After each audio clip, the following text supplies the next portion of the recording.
Hello everyone, आप सभी को मेरा नमस्कार। In this particular video we are going to discuss some ratios very conceptually and very logically. This particular video will be applicable to both inter-CA students as well as final CA students, preferably for final CA students who are opting for risk management elective. ठीक है, so final CA students जो लोग elective ले रहे हैं apart from risk management, they need not watch these videos. Just if they want to watch this video for understanding purposes, they can very well. This is nothing but an extension of inter-CA में जो ratios किए थे वो, and inter-CA students can get a glimpse of the ratios which are partially covered in their syllabus. So let's begin with the video.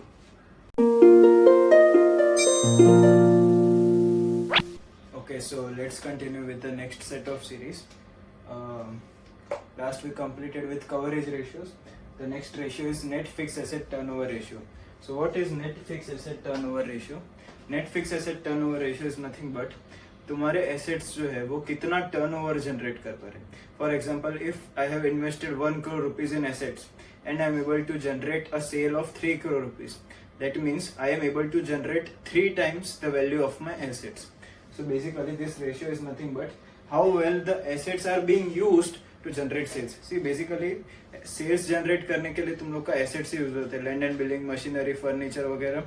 All these assets facilitate the production of the goods and services that you provide. Goods and services जो आप provide कर रहे हो, that is nothing but the sales. ठीक है, so assets को कितना maximum utilisation करके आप कितना सेल्स जनरेट कर पा रहे हो is indicated by net fix asset turnover ratio.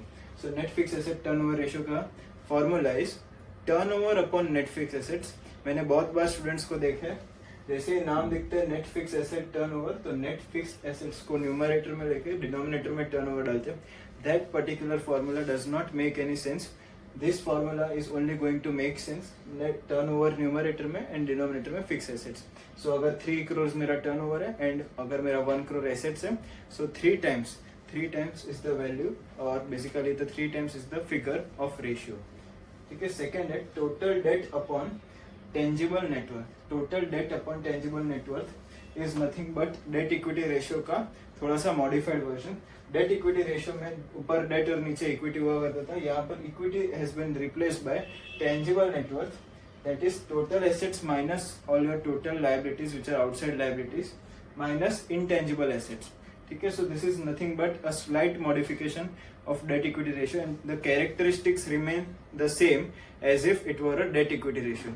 Debt equity ratio में हम ये देखते थे कि कंपनी का डेट बर्डन कितना है as compare to the equity. ठीक है, तो अगर इक्विटी का 1 रुपया है तो डेट का कितना, मतलब आउटसाइडर्स का कितना पैसा है for every rupee invested by the owner of the company. So यहाँ पर भी सिमिलरली डेट न्यूमरेटर में एंड नीचे ओनर्स का पैसा है. So it indicates nothing but debt burden and therefore it indicates financial risk. ठीक है, तुम्हारा जितना डेट ज्यादा है उतना तुम्हारा फाइनेंशियल रिस्क ज्यादा है. So this particular ratio the lower the better it is. ठीक है, अब तक जो भी हम रेशियोज करे आ रहे थे वो सब ratios the higher the better थे. This particular set of ratios are lower the better. This one, okay, debt equity ratio, because it indicates financial risk and अगर तुम्हारा रेशियो ज्यादा है then it indicates there is a much higher amount of financial risk. Next बात करते हैं returns की. Returns को 3 part में मैंने डिवाइड किया. Returns on capital employed, return on equity and return on assets. ठीक है, रिटर्न ऑन एसेट्स को इंटरचेंजेबली रिटर्न ऑन इन्वेस्टमेंट करके भी बोला जाता है. रिटर्न ऑन कैपिटल एम्प्लॉयड मतलब, कैपिटल एम्प्लॉयड मतलब क्या? Capital employed means the amount of money that is being deployed for business purposes. So business के लिए कितना पैसा लगा हुआ है. सो बिजनेस के लिए पैसा कहाँ से लग सकते हैं? इक्विटी कैपिटल से यूटिलाइज किया जा सकता है. Retained earnings can be utilised. Outsiders का पैसा मतलब debt, bond, debentures, bonds. So basically preference shares. So basically all the fundraising in the either in the form of equity or retained earnings or preference shares or debt, everything will come in the denominator. ठीक है, so capital employed denominator में आ जाएगा and numerator में EBIT आएगा. Sir profit after tax क्यों नहीं आएगा? Because we are evaluating from a firm point of view. ठीक है, interest is nothing but the payment to outsider, लेकिन जो इवेल्युएट कर रहा है वो भी आउटसाइडर है, वो भी खुद का पैसा बिजनेस में लगा हुआ है, वो इंश्योर कर रहे हैं. So all the earnings will be excluding the amount जो खुद के जेब में जा रहे हैं. ठीक है, earnings in the form of interest is nothing but going to their own pocket. ठीक है, इसके लिए न्यूमरेटर में एबिट, डिनोमिनेटर में कैपिटल एम्प्लॉयड. सेकेंड है return on equity. Return on equity is nothing but net profit after tax divide by share holders fund. So share holders fund में मतलब all the amount that belongs to the share holders. Share holders का पैसा सिर्फ equity capital में नहीं है, it is also retained earnings और we can call reserves and surplus. ठीक है. So share holders equity is nothing but equity capital plus reserves and surplus. Numerator में प्रॉफिट आफ्टर टैक्स यानी कि profit after tax minus preference dividend. So यहाँ पे तुम लोग को ये ध्यान रखना है कि अगर प्रेफरेंस शेयर्स इशू किए है तो प्रेफरेंस डिविडेंड को भी आपको लेस करना है from profit after tax, because this is something, this numerator should be the amount which should be available to equity share holder. ठीक है. This is the amount which should be available to equity share holder. So ये अगर divide करेंगे हम number of share से, numerator profit after tax minus preference dividend, if I divide it by number of shares then it gives me my EPS. ठीक है. Earnings per share, that is nothing but earnings available to equity share holders. लेकिन module में, risk management के module में, the numerator which has been used is profit after tax and denominator में share holders equity. Technically it should be profit after tax minus preference dividend. Okay. Next coming to return on assets. Return on assets में उसको return on assets को बहुत बार return on investments भी बोला जाता है. Return on assets is nothing but net income upon net fix assets या net total assets. अगर हम tangible assets, return on tangible assets करें कैलकुलेट तो डिनोमिनेटर में टेंजिबल एसेट्स आ जाएगा. टोटल एसेट्स लेंगे तो डिनोमिनेटर में टोटल एसेट्स आ जाएगा. Now what does this ratio indicates? जैसा ये रेशियो इंडिकेट कर रहा था कि कितना टर्नओवर जनरेट कर पा रहे हैं, ये रेशियो इंडिकेट करता है कि कितना प्रॉफिट या कितना नेट इनकम जनरेट कर पाते हैं कौन? Total assets. ठीक है. So over here the formula है net fix assets. Over here हम लोग लायबिलिटी मतलब बैलेंस शीट का जो भी टोटल साइड होगा वो टोटल साइड ही ले लेंगे as total assets and numerator में it will be net income. Net income is nothing but profit after tax. I hope everyone is clear. Analysis. So cash flow analysis is nothing but cash flow statements में जो हम divide करते हैं cash flows को into 3 parts: operational cash flows, financing cash flows and investing cash flows. So these are nothing but तुम लोग को मतलब मालूम होगा, तुम लोग ने I think Ind AS में भी किया होगा, Ind AS 7 I guess. So what is operational cash flow? Operational cash flow, as the name itself indicates, the cash flows that are arising from day-to-day operations of business. ठीक है. these are nowhere related to assets or liabilities. Business करके basically cash flows relating to your trading and P&L account, उसके related जो cash flows है these are operational cash flows. Second is investing cash flows. Investing cash flows means तुम लोग ने कोई cash flow use किया for the purpose of procuring any asset, और तुम लोग ने कोई एसेट बेचा और पैसा आया तुम लोग के पास. So all this cash flows which relate to sale or disposal of any asset or acquisition of any asset are called investing cash flows. And third category of cash flows is financing cash flows. Financing cash flows means तुम लोग का capital structure का alteration, यानी कि if you are raising money through equity, issue of equity shares, if you are raising money through debt और bonds और debentures और by public deposits, then it will also form part of financing cash flows. और if you are repaying them back, for example मैं debt repay कर रहा हूँ, या फिर मैं preference shares redeem कर रहा हूँ, या फिर मैं shares buy back कर रहा हूँ, so whatever will be my cash outflow in relation to the capital structure of the company, जो liability side वाला जो भी changes है उसके related जो cash flows है are financing cash flows. So there are certain transactions which may alter your asset and liability side, but which may not affect any of these cash flows. For example, issue of bonus shares. ठीक है. अगर मैंने bonus issue किया तो सिर्फ basically number of shares increase हुआ, लेकिन company के पॉइंट ऑफ व्यू से there is no cash inflow as such. Okay. So I think this is in detail covered at inter CA level, या फिर तुम लोग के अकाउंटिंग स्टैंडर्ड्स है Ind AS में करा लिया होगा. will not require much more of an explanation. Let's move on to working capital analysis. Working capital means current assets minus your current liabilities. ठीक है. Working capital is the amount which is deployed by business for the purpose of working capital requirements. For example, debtors में पैसा अटका हुआ है, inventories में पैसा अटका हुआ है, कैश बैलेंस मिनिमम अमाउंट का जो मेंटेन करना पड़ता है. ठीक है. फिर लायबिलिटीज को हम लोग को पेमेंट करना है. So all this current assets and current liabilities का जो भी डिफरेंस है is working capital. So each and every component has to be analysed separately. For example, अगर मुझे डेटर्स को एनालाइज करना है, if I want to analyse my debtors, so what will I do? ठीक है. डेटर्स को analyse करने के लिए I am going to calculate debtors turnover ratio और debtors velocity ratio, which means how fast I am able to generate sales. ठीक है. So the formula for that is credit sales. Upon average debtors, ठीक है। Credit sales upon average debtors means अगर मेरा sales 10 lakhs है and on an average, ठीक है, on an average my debtors का बैलेंस रिमेन्स 1 lakh, ठीक है। So my sales are 10 times the value of my debtors, ठीक है। So that is debtors turnover ratio. अगर मुझे क्रेडिट पीरियड निकालना है, ठीक है, मैं डेटर्स को कितना क्रेडिट पीरियड दे रहा हूँ, so that is nothing but my collection days, मतलब ऑन एन एवरेज मुझे कितने दिन में पैसा कलेक्ट हो रहा है। सो अगर आप देखोगे, सो मेरा अगर डेटर्स का बैलेंस 1 lakh होता है एंड पूरे साल भर में if I am able to generate a sale of 10 lakh rupees, यानी कि मैं 10 बार डेटर्स के पास से कलेक्ट करता हूँ पैसा, 10 times going to the debtor, I am asking him for money. So 10 times I am asking him for money throughout a span of 365 days. So every 36.5th day, I go to my debtor, I ask him for money, he gives me the money. Again, जैसे 36.5 days next round complete होएगा, मैं वापस मांगेगा, debtor मुझे वापस पैसा देगा. सो this is nothing but average credit period के हर sale, for every rupee of sale I am giving this particular debtor a credit period of 36.5 days, ठीक है. सो ये डेटर्स का जो डेज कैसे कैलकुलेट हुआ, अगर आपने देखा होगा तो मैंने 365 को डिवाइड बाय 10 किया टू अराइव एट 36.5 एंड 10 क्या था, 10 was credit sales divide by average debtors, ठीक है. सो अगर 10 डिवाइड में अगर मेरे को उसको मल्टीप्लाई करना है तो obviously credit sales upon average debtors जो होगा वो रेसिप्रोकल हो जाएगा. So if I want to calculate accounts receivable days, जो मेरा credit sale upon average debtors था वो अभी उल्टा हो जाएगा, average debtors upon credit sales into 365, ठीक है.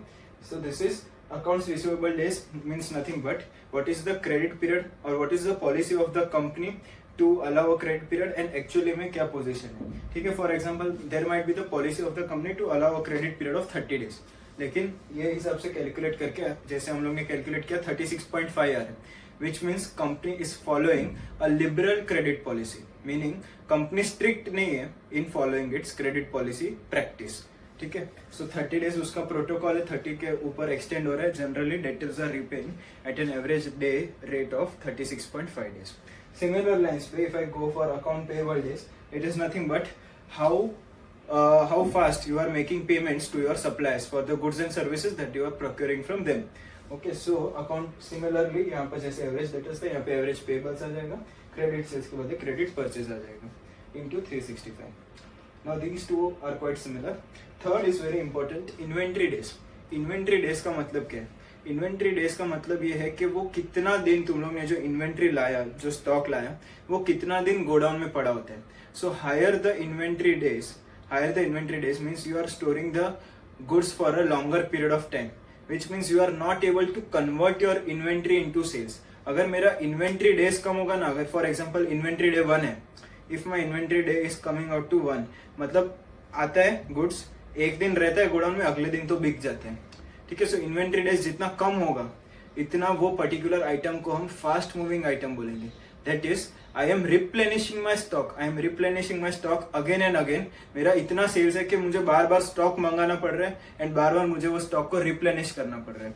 So inventory days is nothing but average inventory upon COGS into 365. It indicates whether a particular item is a fast moving item, medium moving item or a slow moving item. ज्यादा inventory days है मतलब मुझे ज्यादा दिन उसको stock up करना पड़ रहा है, ज्यादा दिन गोडाउन में स्टोर करना पड़ रहा है, which means it is a slow moving item, ठीक है.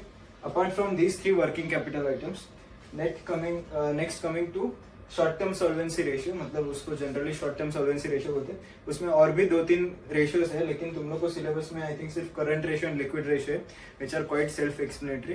Current ratio is current assets upon current liabilities. Current assets में you know stock, debtors, cash bank आता है. करंट लायबिलिटीज में bank overdraft, creditors, trade payables, bills payable, ठीक है. So these all form part of credit current liabilities. So current assets upon current liabilities means how much current assets do you possess with respect to how much current liabilities you have. So obviously the position of the assets must be very strong enough to pay off my liabilities. So current ratio is always higher the better. Reason being, अगर मेरा current assets अगर 5 गुना है then my current liabilities, that is I can pay off my current liabilities to the tune of 5%. So what is the industry average when it comes to current ratio, or what is a fairly expected standard rate of current ratio? So current ratio normally 2:1 के rate पे generally expect करते हैं कि at least your current assets are twice your current liabilities. So next ratio is liquid ratio. Liquid ratio means short term very quick term solvency, मतलब अगर आज के आज मुझे करंट लाइबिलिटीज को पे ऑफ करना है, if I want to pay off my current liabilities today itself, then what is my position? So I am going to take quick assets in the numerator. इसका दूसरा नाम भी है लिक्विड रेशियो का नाम, दूसरा नाम है quick ratio. So quick ratio is nothing but quick assets upon current liabilities. So if I want to pay off all my current liabilities today, what is the amount that I can recover? So quick assets में current assets के सारे items आ जाएंगे, लेकिन सिर्फ एक ही item नहीं आएगा, and which is stock. Because stock अगर आपको आज के आज पूरा का पूरा बेचना है, you will not be able to sell the stock immediately today itself. ठीक है, you can recover the money from debtors, you can utilize your cash and bank balances, but you cannot recover money from stock today itself. So quick assets is nothing but current assets, but with one difference, that you are going to exclude inventory while calculating quick assets. So that is quick assets upon current liabilities, and that is fairly reasonably expected to be around 1.5:1 or 1:1 depending on the industry in which you are operating. ठीक है, so इसमें से अगर ratios की बात करें, so account receivable days should be lower. कम क्यों होना चाहिए? क्योंकि मैं कम क्रेडिट पीरियड दे रहा हूँ, so that I am able to recover money much more faster. ठीक है, तो ये कम रहेगा तो अच्छा रहेगा, ये ज्यादा रहेगा तो अच्छा रहेगा. ऑब्वियसली ऑपोजिट्स है दोनों. So this higher the better, account payable days higher the better means I am getting a better credit period from my suppliers. So मेरा बार्गेनिंग पावर इतना स्ट्रॉन्ग है कि I am able to fetch a much more credit period from my suppliers. Next है inventory days. मैंने बोला जितना कम होगा अच्छा होगा. सो एसेट साइड रिलेटेड जो भी डेज है, these are current assets related days. ये जितने कम होंगे उतने अच्छे होंगे, लेकिन जितना पेएबल वाला लायबिलिटी साइड वाला डेज है वो जितना ज्यादा होगा अच्छा होगा. ठीक है, next is short term solvency ratio. Again current ratio और liquid ratio both higher the better. इसके आगे there is also super quick ratio, मतलब दिस इज क्विक रेशियो, उसके आगे सुपर क्विक रेशियो और कैश रेशियो जिसको बोलते हैं, विच इज नथिंग बट आज के आज मेरे पास कैश कितना है to pay of my liabilities, वो तुम लोग को सिलेबस में नहीं है. There is also another formula basic defence interval, another ratio which is calculating के तुम लोग अगर आज के आज तुम लोग का रेवेन्यूज अगर रुक जाते हैं, if you stop all your revenues today, then for how many days can this business survive with the existing cash balance? So मेरा जितना भी ऑपरेटिंग एक्सपेंसेस होता है पर डे का, मेरे एग्जिस्टिंग कैश बैलेंस से मैं कितना दिन और सर्वाइव कर सकता हूँ, that is basic defence interval. So और भी शॉर्ट टर्म सॉल्वेंसी रेशियोज है, बट तुम लोग को सिलेबस में current ratio and liquid ratio ही है. ठीक है, and talking about operating cash flows, investing and financing cash flows. Obviously operating cash flows अगर ज्यादा रहेंगे, मतलब if operating cash flows are positive, then it is a good indicator. You cannot say whether investing and financing activity में positive sign रहेगा, then it is a better indicator. For example, अगर मैं investing cash flow की बात करूँ, ठीक है, investing cash flow में अगर plus sign है, यानी कि I am getting cash flows from investing, यानी कि मैंने assets dispose of किया. Selling of the assets और disposal of assets is also an indicator कि तुम्हारा business operate नहीं कर रहा है, you are not operating at an efficient level and so you are disposing of your assets. ठीक है, so it is also a bad indicator. अगर negative इसमें positive sign है तो मतलब cash flows from investing activities अगर आ रहे हैं तो. Similarly financing cash flows में भी अगर पैसा आया तो debt से आया कि equity से आया वो भी देखना पड़ेगा, क्योंकि अगर debt से पैसा आया then you are increasing the financial risk and the financial burden of the company. So operating cash flows we can safely say that cash flows अगर पॉजिटिव है तो अच्छी बात है, लेकिन ये दोनों में you need to examine the reasons के ऑपरेटिंग फाइनेंसिंग या इन्वेस्टिंग कैश फ्लोज पॉजिटिव है तो क्यों पॉजिटिव है, अगर नेगेटिव है तो क्यों नेगेटिव है. So there is no thumb rule. Okay, and ये सबका तो मैंने एक्सप्लेन कर दिया. Still if you have any doubt you can ask me in the comment section और you can drop me a mail, whatever is preferable to you. Thanks a lot.